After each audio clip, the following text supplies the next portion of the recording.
This is Kathy from Gadgets Top 321, and in today's video I'm going to be taking a look at 3 Oysters Peacock Green. I'll be doing a writing sample on Tomoe River paper using a variety of pens and nib sizes ranging from a Pilot Extra Fine to a 1.5 stub nib. Then I'll compare this writing sample to a writing sample that I did earlier on 20-pound copy paper. I'll compare 3 Oysters Peacock Green to some other similar inks in my collection, and then we'll take a look at the results from my water resistance test. The first writing sample was done with a glass nib dip pen, and the ink came off the nib nice and uniformly. The swatch was done with a pair of tweezers, and you can see the range of color that you can expect to get with any shading, and I'm not seeing any sheen. I'm going to begin with my Pilot 78G Plus with an extra fine steel nib.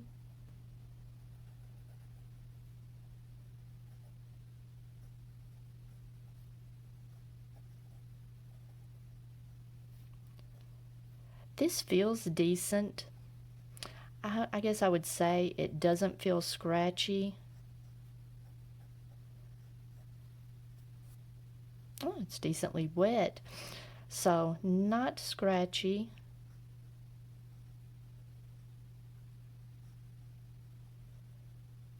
But considering how fine of a line this puts down, this is just a bit too fine for my taste, considering the legibility of it. Next, I've got my Pilot Pereira with a fine steel nib.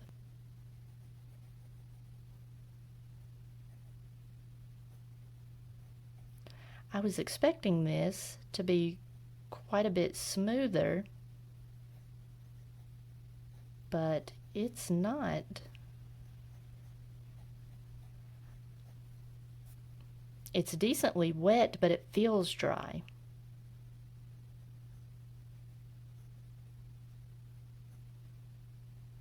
I like the legibility of it better in this fine nib. Next, I've got my Faber-Castell Ambition with an extra fine steel nib. Now this is significantly smoother.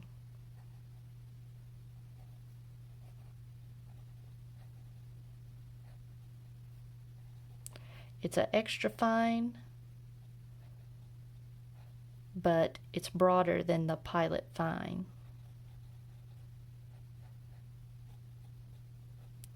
I wouldn't call it smooth. You can see it's quite a bit wetter, but it is very nice. Very pleasant to write with. And I like this peacock green paired with the flamingo pink of this Ambition. Next, I've got my Pilot Custom 74 with a 14 karat gold nib.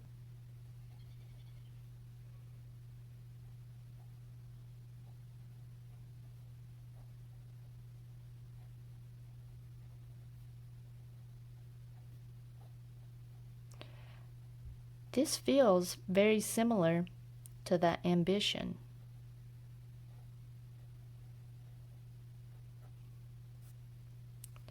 A little bit more wetness, but similar.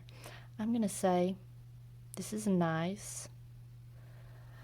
This Custom 74 is smooth with a lot of inks, but with this particular ink, there's a little bit of feedback, but not enough to make it unpleasant. Next, I've got my Sailor LeCool with a medium fine steel nib. Oh, major hard start. And I've had that issue with this pen and ink combination on other writing samples that I've done. Skip there.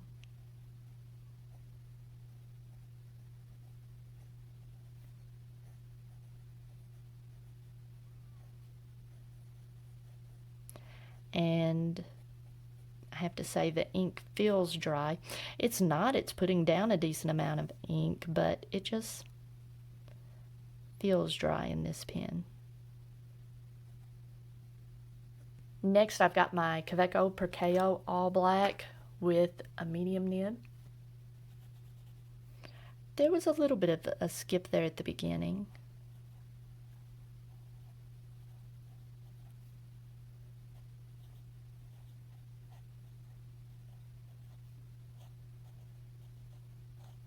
This is very pleasant feeling, and I like the way the ink looks going on the page. I'm starting to really see the shading. This is nice. Next, I've got my Pilot Metropolitan with a cursive medium nib.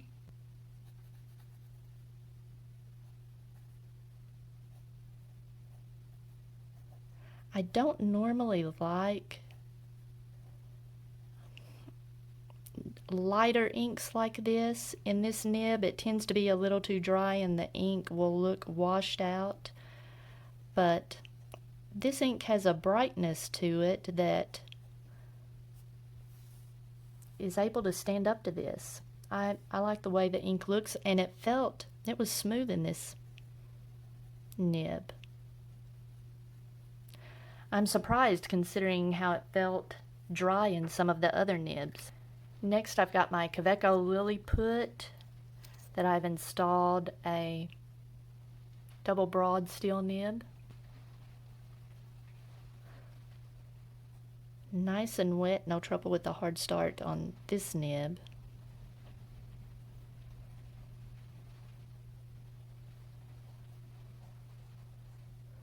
Very smooth. Finally, I've got my Jinhao X750 with a 1.5 steel nib.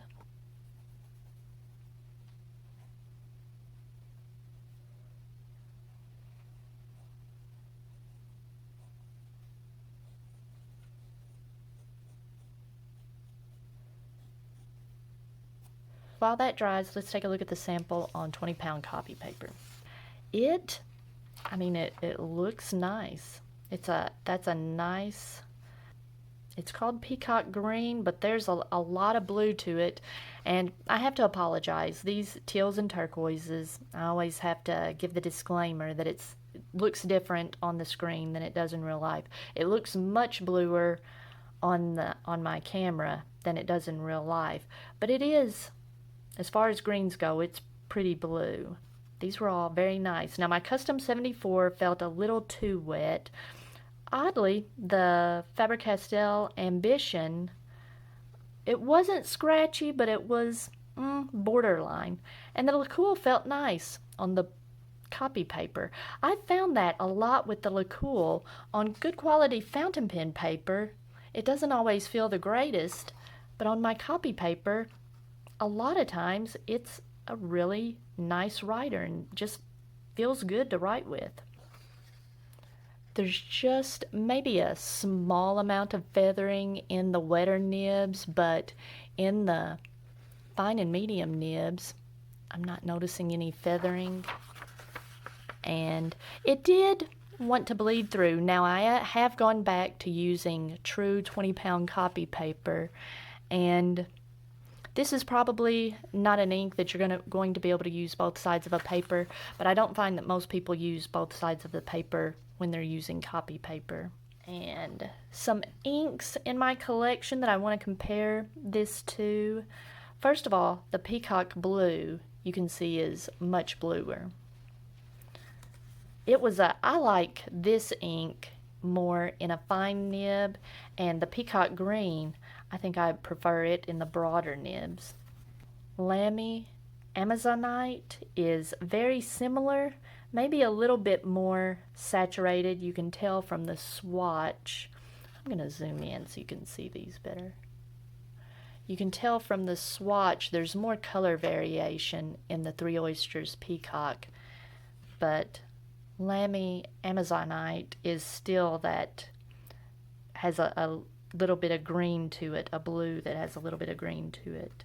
Tourmaline is a little more green and shades almost as much as the Three Oysters Peacock Green. Mont Blanc Emerald Green is a little more green. It doesn't shade as much, but if you look at these two separately, they're very similar, but when you put them together, the emerald green is a little more green, not much.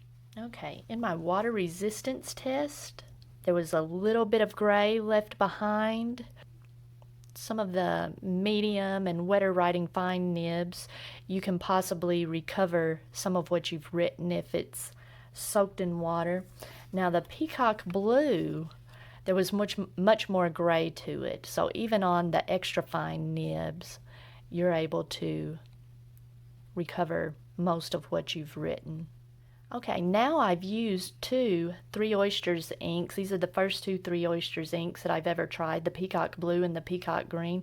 I have to say I'm pretty impressed with them. They work well in my pens that I use on a daily basis, my fine nibs. They worked really well. So I can see myself using these, especially in my Faber-Castell Ambition that I haven't been using much here lately. I'm glad someone suggested that I do a writing sample with it. It looks really good with these last two inks. If you found this video helpful, please give me a thumbs up. And if you'd like to see more videos like this, please subscribe to my channel.